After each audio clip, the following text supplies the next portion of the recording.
Just for you guys to go down 33 in the first half, just how disappointing was that first half effort? Well, I think it's just more the way that they were getting their points. A lot of it was just uncontested threes. We're not into the body.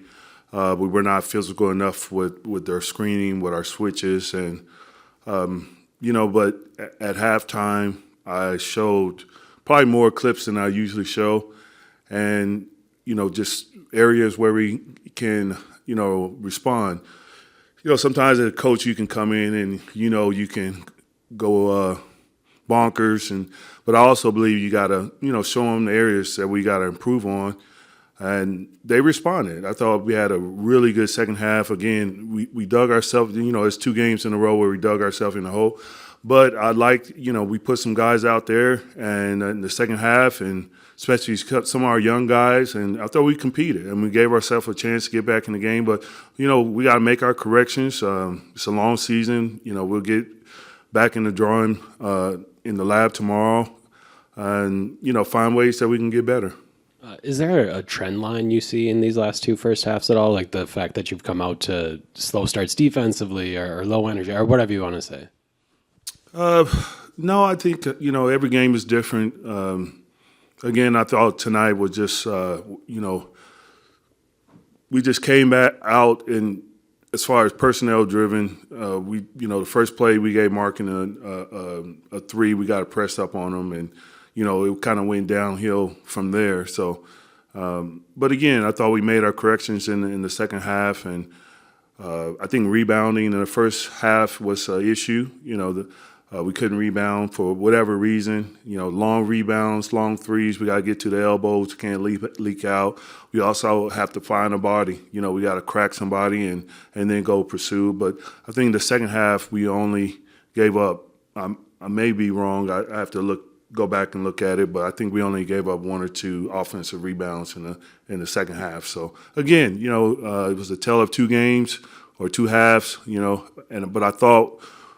I love the way we kept fighting. We could easily lost by 30 and threw in the towel early, but we kept fighting, and it's something to grow on. On the offensive end, they're obviously throwing a lot of help at Giannis, and then on top of it, with Andre on the floor, like a non-shooter, they threw even more. How did you feel like you guys handled that, or maybe got better as the game? Every game they're going to double. Giannis. We just got to keep making plays, and I thought Giannis always does a great job with the double teams. He's not going to be perfect. Over a 48-minute game, there's just, it's easy to look at from the outside, but every game he has multiple bodies. In transition, they load against him. In half court, they load against him. I've never had that issue. A lot of us never will know what it's like. Giannis commands so much attention, and there's times where I feel like he gets beat up at times, but he plays through it. He's incredible, but we got to help him, and I thought for the most part we always handle it pretty well. It's not going to always fall, and Dre's great. Like Dre, his energy, he's on the glass. He's in the dunker. He's spaced out. He attacked the rim. He's going to figure out. He just needs more minutes out there. You called on Chris Livingston in the third quarter. What were you looking for from him, and what did you see once he got out on the floor? Well, I thought this would be a game that we can, with Dame out and Cam out, there was a potential that we can opportunity that we can play him. And I wanted to see. I've been intrigued with him, with his size, with his athleticism, has great feel for the game, and I thought he was tremendous. Throwing him in a game like that, man, he played extremely hard. He could defend, he could rebound, finish around the basket. Hats off to our young guys. I thought they really competed. Him and Dre, they did a phenomenal job tonight. And AJ. AJ came in. We would have probably been down 40 without AJ in the first half. He came in and hit a couple threes and plays hard. So I like what our bench was able to bring tonight. After they hit the 16 threes in the first half, is it the adjustments just knowing the personnel like you mentioned, or were there other things that you wanted to correct? I just think a lot of it, we would close out short to certain shooters, and then with our switching, we're not aggressive with our switches enough, and they were just shooting behind our switches, and that's something we stress, being physical, pushing up, switch under, then switch out and be more aggressive, especially with shooters. But again, I thought we made our adjustments in the second half, but we dug ourselves in a hole, but we kept fighting. Your team, they came out with a lot of urgency, like just even running out of the locker room and a lot of communication on the bench. What did you see from them as far as rallying together in the second half? Well, we knew we were not playing well, and we were not playing up to our standards, and the like I said, at halftime, we showed them areas where they got to improve, and as they say, film doesn't lie, but again, we got really strong character individuals on this team that care about winning, and it showed tonight. We easily could have thrown in the towel. Guys were great. Bobby gave us a lift off the bench tremendously.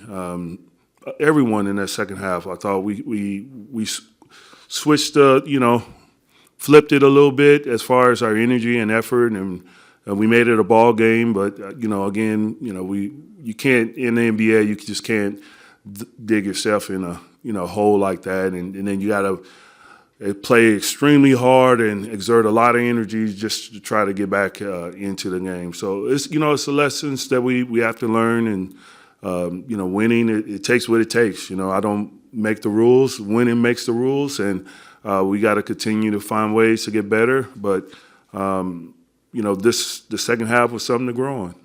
Is there anything specifically that you would pinpoint that you want to build upon that you saw in the second half from them?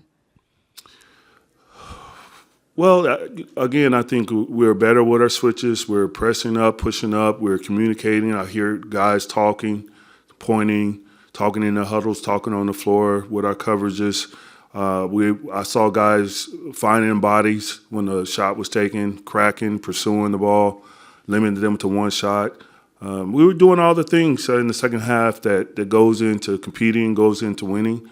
But there's still some areas, we had a few minor mistakes in the second half that cost us. But that's what happens when you get down like that, It's less forgiving. But again, there was some positives to take away. What's the difference in your approach to adversity, in your opinion, as a head coach versus maybe your approach when you were an assistant or even a player?